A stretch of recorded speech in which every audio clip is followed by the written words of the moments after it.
चलिए तो आज हम लोग स्टार्ट करेंगे exercise 1.3 11th class. First we will start intro part as usual. Exercise 1.3 first intro part and in the same video we will cover the solution of this exercise. तो in exercise 1.3 we will study 4 topics. First one subset which we have discussed in a previous video. Second intervals. Third one power set, and fourth one is universal set. Okay, so now subset we have discussed, but आज भी थोड़ा सा intro part बता देते हैं। subset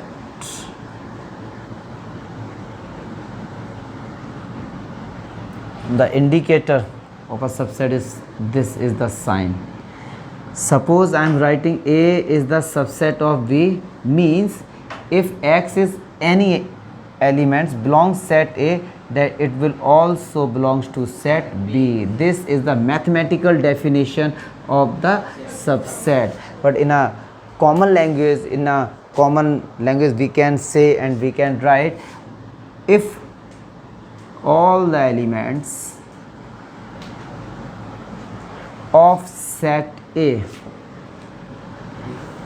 belongs to set B, means A के जितने भी एलिमेंट्स है 1 2 3 जितने वो सारे के सारे सेट बी में बिलोंग करते हैं, that we can say A is the subset of B. Okay, and if A is the subset of B means if x is belong set A, it will definitely belong set B.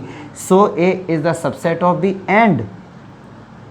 and B is the superset of A. B is the superset of A. Same thing. Subset में हम लोग 3 चीज़ें और पढ़ लेंगे आज. एक तो सुपरसेट पढ़ लेंगे और एक प्रॉपर सबसेट. एक सेकेंड. और एक प्रॉपर सबसेट. हाँ बताओ बेटा. सबसेट का साइन ये सी वाला होता है. हाँ सुपरसेट का होगा, क्यों नहीं होगा, बता रहा हूँ ना अभी.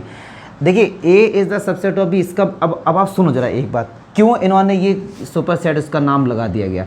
ए के सारे एलिमेंट बी में है, बी के अंदर ए के सारे एलिमेंट है, बी में कुछ एक्स्ट्रा भी तो हो सकते हैं. फॉर एग्जांपल जैसे सपोज मैंने कहा ए 1 2 3 एंड बी 1 2 3 4.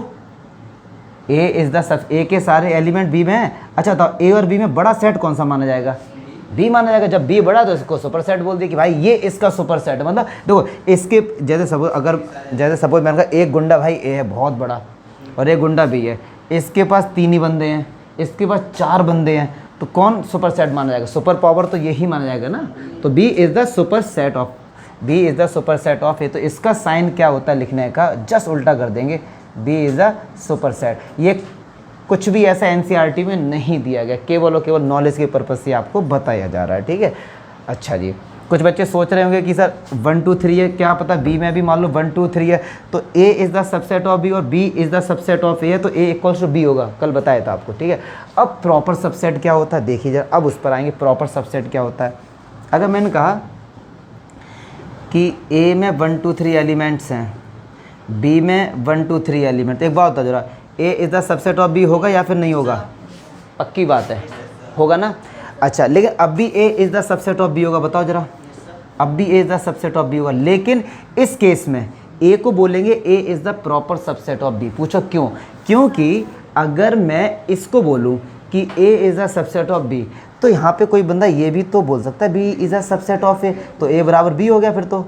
लेकिन जब ऐसे केस में केवल ए ही सबसेट हो बी का, बी सबसेट ना हो ए का, मतलब ए के सारे एलिमेंट बी में हो लेकिन बी के सारे एलिमेंट ए में ना हो, तो ऐसे केस में हम बोलेंगे A is a proper subset. A is a proper subset of B. क्यों बोले, देखो प्रॉपर, बट इन्होंने जो भी मीनिंग लिखा है उसका वर्ड्स का मीनिंग समझे. प्रॉपर है कि मतलब इसके सारे एलिमेंट है, इसके सारे एलिमेंट इसमें नहीं है.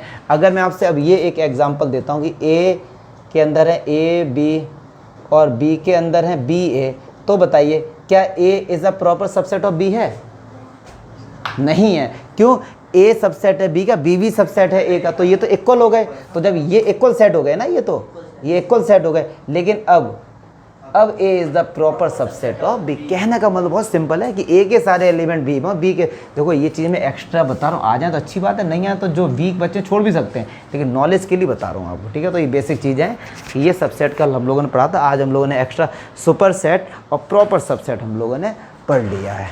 एक बार फिर से प्रॉपर, मुझे लग रहा है शायद कन्फ्यूजन हो बच्चों को, एक बार बता दूं, अगर ए के सारे एलिमेंट बी में, बी के भी ए में, मतलब इक्वल सेट है, तो वो प्रॉपर सबसेट नहीं होते हैं। अगर ए के सारे एलिमेंट बी में, लेकिन बी में एक्स्ट्रा भी हैं कोई, so A is called the proper subset, ठीक है। तो और जिसको जो भी डाउट है भाई कमेंट कर दिया करो, बात खत्म। अब इंटरवल पे आते हैं भाई। इंटरवल क्या होता है?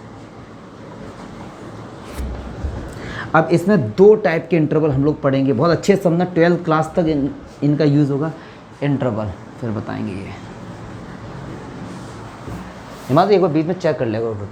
इंटरवल्स, दो प्रकार के इंटरवल पढ़ते हैं इसमें, एक क्लोज इंटरवल और एक ओपन इंटरवल है। बहुत सिंपल, क्लोज इंटरवल का साइन होता है ये वाला, और ओपन इंटरवल का साइन होता है पैरेंथेसिस भी होता है, या किसी बुक में इस तरीके से लगा सकते हैं, ठीक है। बिग ब्रैकेट है इस तरफ, अगर इस तरफ कर दिया तो इसको ओपन ब्रैकेट कहते हैं।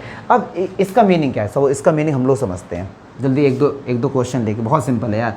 अगर मैंने आपसे ये कह दिया कि ये लिखा है 2,6, ये कौन सा ब्रैकेट यूज़ किया मैंने? क्लोज ब्रैकेट, ठीक है। और मैंने ये कह दिया कि 2, इसका मतलब 2 और 6 को भी इंक्लूड किया जाएगा, मतलब इसके जो आंसर आएंगे 2, 3, 4, 5, 6, मतलब जो बाउंड्री है उसको भी ऐड किया जाएगा, और उसके अंदर जितने एलिमेंट्स हैं उसको भी लिख देते हैं। तो इसका मतलब क्लोज, देखो ये 2 से लेके 6 तक है, तो इसका जब मैंने सेट बनाया तो 2 को भी लिया, 6 को भी लिया, और इसके अंदर जितने एलिमेंट्स है उसको भी मैंने लिख दिया। 2 से लेके 6 तक कितने नंबर आते हैं? 3, 4, 5, वो भी आते हैं, और 2 और 6 को भी हम लिखेंगे।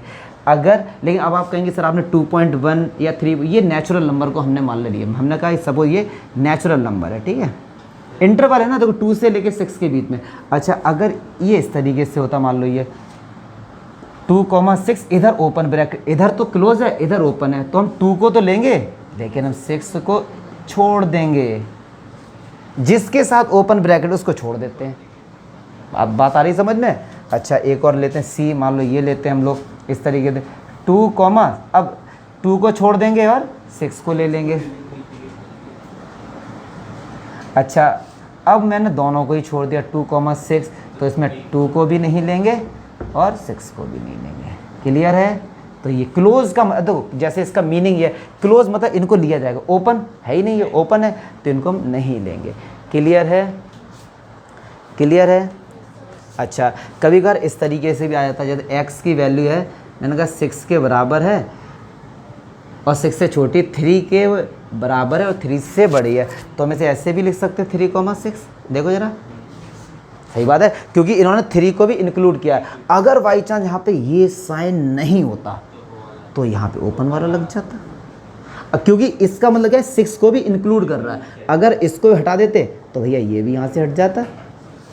क्लियर है? अच्छा, अब ये कहते हैं कि नंबर लाइन पे 3 को, ये ओपन ब्रैकेट है क्लोज ब्रैकेट है? ओपन ब्रैकेट है। अब कह रहे हैं 3,6 को नंबर लाइन पे रिप्रेजेंट करो, 3 से लेके 6। अब देखो इस तरीके से जाएंगे, बहुत अच्छे से आप लोग समझेंगे। ये 3 है, ये 4 है, ये 5 है और ये 6 है, ठीक है। लेकिन ये ओपन है, हम 3 और 6 को तो लेंगे नहीं, तो 11th क्लास में आपको ऐसे बोला जाएगा 3 से लेके 6 तक तो डार्क लाइन कर दो ये, ठीक है जी। अब 6 को तो लेंगे नहीं, तो 6 पे आगे एक होल बना दो। क्या बना दो? एक होल। इसका मीनिंग क्या हुआ कि मैंने, ये प्लस साइन नहीं है, ये आपको लग रहा होगा, ये हमने एक होल बना दिया 3 और 6 पे लाके। इसका मतलब क्या है कि मैंने 3 और 6 को इंक्लूड नहीं किया, उसके बहुत क्लोज तक इंक्लूड किया है, लेकिन 3 को मैंने इंक्लूड नहीं किया है। क्लियर है? अच्छा, अगर इस तरीके से होता 3,6, 6 के साथ क्लोज ब्रैकेट है, 3 के साथ ओपन ब्रैकेट। अब इसे देखो नंबर लाइन पे कैसे दिखाएंगे, 3, मतलब ये रहा 3, ये रहा 4, ये रहा 5, ये रहा 6, तो 6 को इंक्लूड किया है, तो 6 पे एक होल बनाएंगे, लेकिन उसको डार्क कर देंगे। इसका मतलब ये नंबर लाइन पे हो गया। लेकिन 3 पे क्या है, ओपन ब्रैकेट है, तो केवल एक होल बना के छोड़ देंगे, इसको डार्क नहीं करेंगे। अगर आपने डार्क कर दिया, इसका मतलब वो इंक्लूड है। ऐसे ही अब इसको देखते हैं, मान लो 2,4 है, अब दोनों ही क्या क्लोज हैं, तो ये 2 हो गया ये 3 हो गया, ये 4 हो। पहले तो इस पूरे लाइन को डार्क कर देना और 4 पे सर्कल करके इसे डार्क कर देना, 2 पे करके इसे डार्क कर देना। क्लियर है? तो ये इस समय ओपन और क्लोज इंटरवल का क्लियर है। अगर क्लोज इंटरवल है तो उसको इंक्लूड करते हैं, अगर ओपन इंटरवल है तो इसको एक्सक्लूड करते हैं, उसको हम इंक्लूड नहीं कर सकते। अच्छा, किसी ने ये लिख दिया 2,6 या किसी ने ये लिख दिया 2, एक ही बात है डियर, ठीक है? तो इसमें टेंशन मत लेना कि ये कौन सा ओपन ब्रैकेट है, या ओपन ब्रैकेट के साइन ये भी होते हैं। क्लियर है? ये कोई डाउट नहीं होना चाहिए इसमें। आप लोग पूछो शायद हो कोई डाउट अगर हो दिमाग में, ठीक है? हैं रियल लाइफ यूज़ अभी आएंगे इसके, अभी हम लोग जब क्वेश्चन करेंगे ना इसके, तो इनके सबके रियल लाइफ यूज़ निकल के आएंगे कि किस चीज़ को हम इंक्लूड कर रहे हैं और किस चीज़ को हम एक्सक्लूड कर रहे हैं।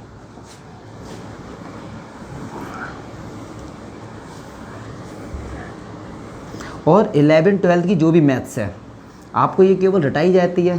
होता क्या है कि 12th का अगर आप बीटेक करते हैं, BCA करते हैं, फिर इन सब चीज़ों के एक एक चीज़ का रियल लाइफ यूज़ देखेंगे आप लोग प्रैक्टिकल में। अगर आप लोग इंटरेस्टेड हैं इसमें, अगर टीचर बनना चाहते हैं तो BSc MSc करो, प्रैक्टिकली कुछ चाहते हैं तो टेक्नोलॉजी में आप लोग जाइए, फिर इनके सब आप समझेंगे अच्छा ये इनका यूज़ होता है। चलिए अब इसके साथ पावर सेट, अभी इंट्रो पार्टी चल रहा है। पावर सेट, अब जैसे एक सेट दे दिया A, इसके अंदर 2 एलिमेंट दे दिए A और B, कहते हैं इसका पावर सेट लिखो। राइट, पावर सेट को पता है ऐसे लिखते हैं PA, मतलब A सेट हमको गिवन है और बोल रहे हैं कि इसके पावर सेट लिखो। तो देखिए गिवन ये पावर सेट का ना PA। अब क्या करना है, वो सारे सेट लिख दो, वो सारे सेट लिख दो जो इसके सबसेट हों। अब देखिए, अब एक बात और याद रख लो, मैं स्टार बना के ये चीज़ लिख रहा हूँ। फाई या फाई को हम एम्प्टी सेट भी तो कहते हैं, फाई है, ये is a subset of all set.